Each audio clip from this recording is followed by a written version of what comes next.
You got people that are alcoholics. You got people that are drug addicts and stuff like that. What was Zion's problem? Food addict. The joke was everybody in New Orleans that cooked. It could be everybody from a restaurant, a chef, to your grandmama. All right? Anybody that cooked knew about Zion Williamson, and he knew them. They were on a first name basis because that brother ate a lot. He got busted hiding food under his bed. If you're gonna talk shit, if you're gonna pour fuel on the flaming ass fire, you better prepare yourself to get burned. If you have aspirations of being the next president, which Stephen A. Smith claims to have, and you can't take a simple joke, you can't take some minor trolling from the New Orleans Pelicans, which is without a doubt the worst run franchise in all of professional sports. If you get emotional, if you get in your feelings over a simple joke, you are not ready for prime time. You are not ready for national politics, which is exactly what Stephen A. Smith proved yesterday morning with his embarrassing meltdown on First Take. For starters, I thought Stevie's food-based criticism of Zion Williamson, I thought that was unfair, and I am not defending Zion because I'm a fan of the New Orleans Pelicans. I hate this franchise. Haven't watched a Pelicans game in probably 2 years, unless, of course, they're playing the Mavs. But I thought it was unfair to Zion, who has finally busted his ass to get into NBA shape. I thought it was unfair to go years into the past to inject some entertainment into First Take, which is a show that now struggles to be entertaining.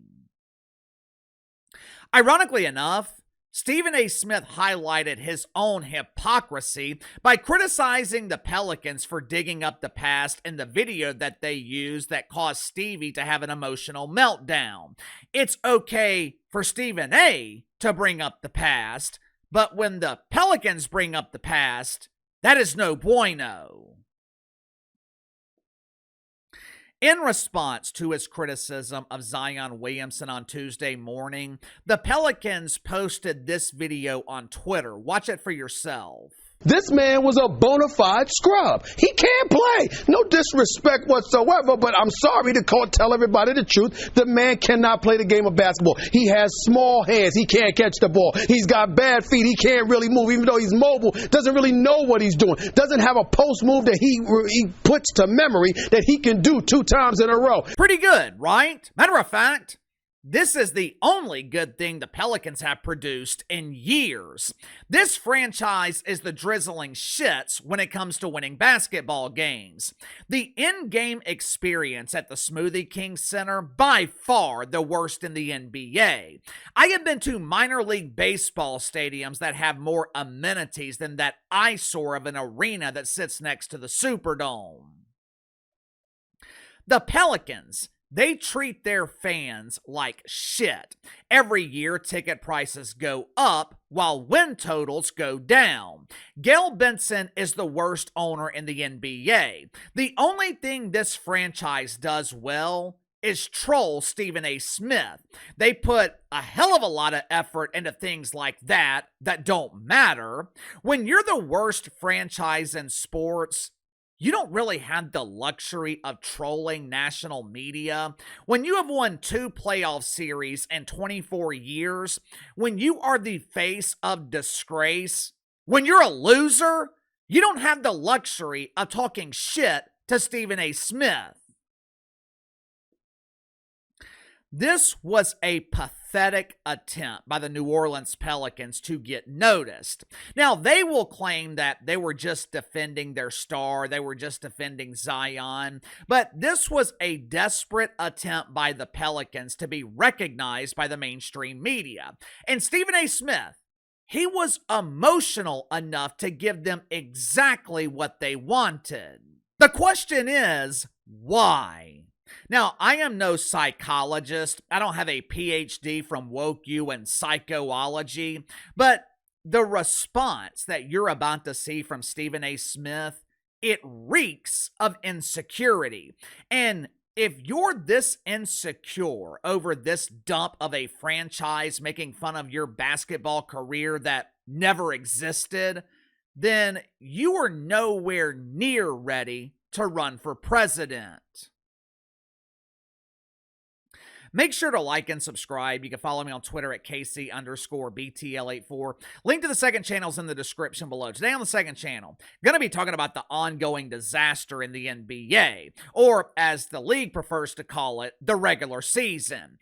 If you look at the bottom 10 teams in the NBA, which is a third of the league, the 10 worst teams in the NBA, they are on a combined 40-game losing streak.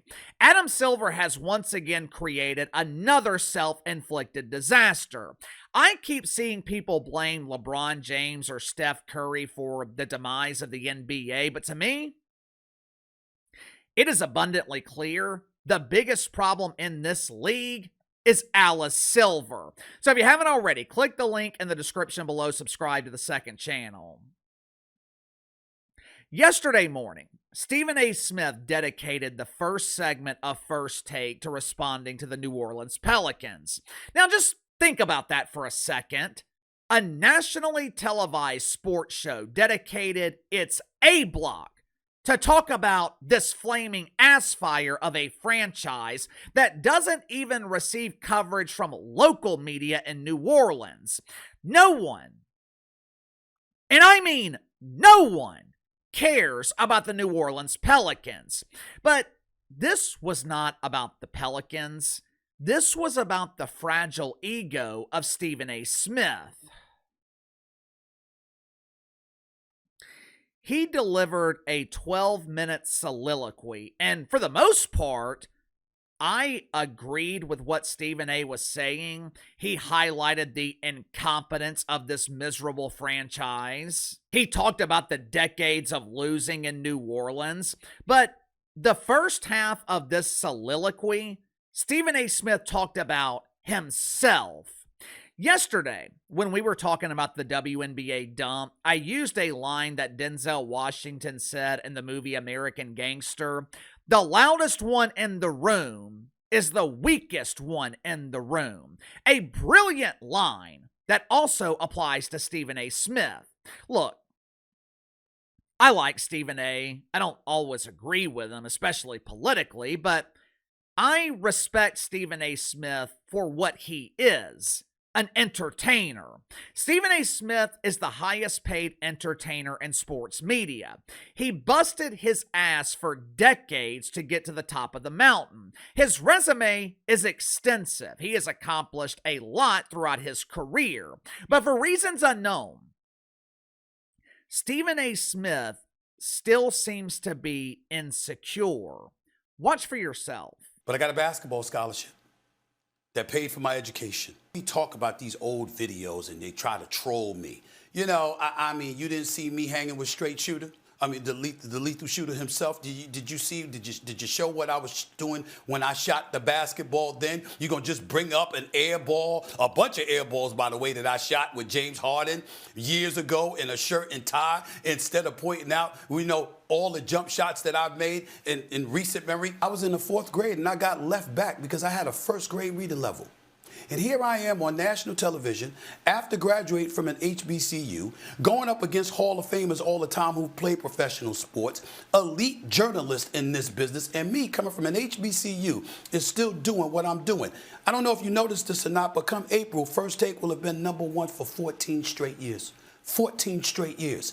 In other words, we win. I'm 58 years of age, feeling like I'm going on 30. I'm in the best health in my life. Hell, I might even take off a shirt for a scene on the soap operas. That's how good I'm looking. That's how good I'm feeling. And at the age of 58, I'm ascending. First of all, First Take is not the #1 show on television. Hell, it's not even the most watched show on ESPN. But Uncle KC, First Take is the #1 sports show that airs between the hours of 9 and 11 Monday through Friday. Yeah, it's easy to be #1 when you're the only one. Anyone can drill down a category and claim to be #1. Matter of fact, Did you know Uncle Casey is the #1 show in the category of Behind the Line? There are dozens of channels named Behind the Line. Uncle Casey is the #1 show. You know what that means? Not a damn thing.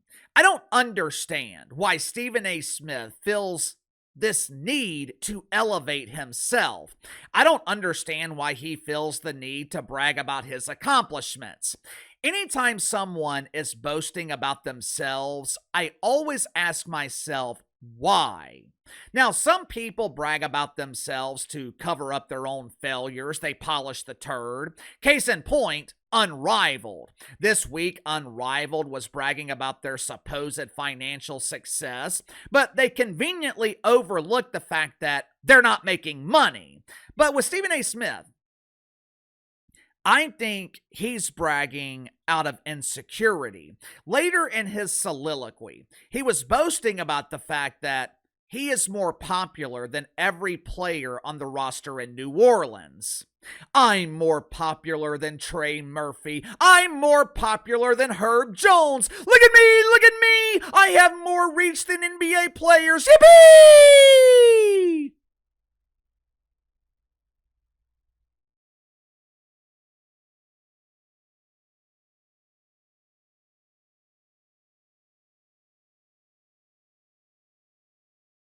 Who cares? Now, of course, Stephen A. Smith is right. He is more popular than every player in New Orleans, including Zion Williamson. But with that being the case, why are you responding to him? Why are you using your platform to elevate a franchise that is beneath you? There's an old saying, you don't punch down, you punch up. When Stone Cold Steve Austin was in the prime of his career, he wasn't working matches with Billy Gunn. He wasn't lowering himself by working a program with a dude that referred to himself as Mr. Ass. When Floyd Mayweather was at the height of his drawing power, he wasn't working the main event with scrubs. He wasn't elevating some no-named rookie and fighting him in the main event. Floyd Mayweather, he was only working with established stars. Jason Whitlock is constantly calling out Stephen A. Smith. Jason Whitlock has spent years trying to discredit Stevie. And to my knowledge, Stephen A. Smith has only responded once, maybe twice. Why? According to Stephen A. himself, he doesn't want to share his spotlight with Jason Whitlock. He doesn't want to waste his time responding to someone who is beneath him in terms of mainstream exposure. So, why in the hell is he wasting his time responding to the New Orleans Pelicans? It doesn't make sense. All Stephen A. had to do was laugh it off or ignore it. Me personally, I would have ignored it because 24 hours later, it would be a non-story. But Stephen A. Smith felt the need to respond because the Pelicans clearly touched a nerve.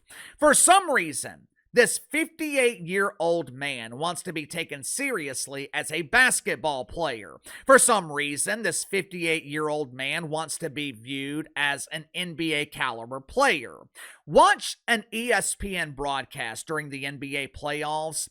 They will literally film Stephen A. Smith walking into the arena like he's about to play in the damn game.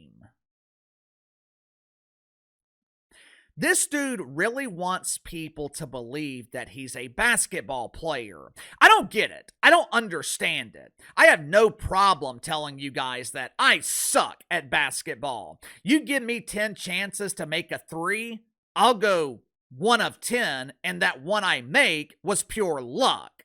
Now, I was better when I was younger, but at 41 years old, I don't have time to work on my jumper, and I don't care if I suck at basketball because I'm secure in who I am.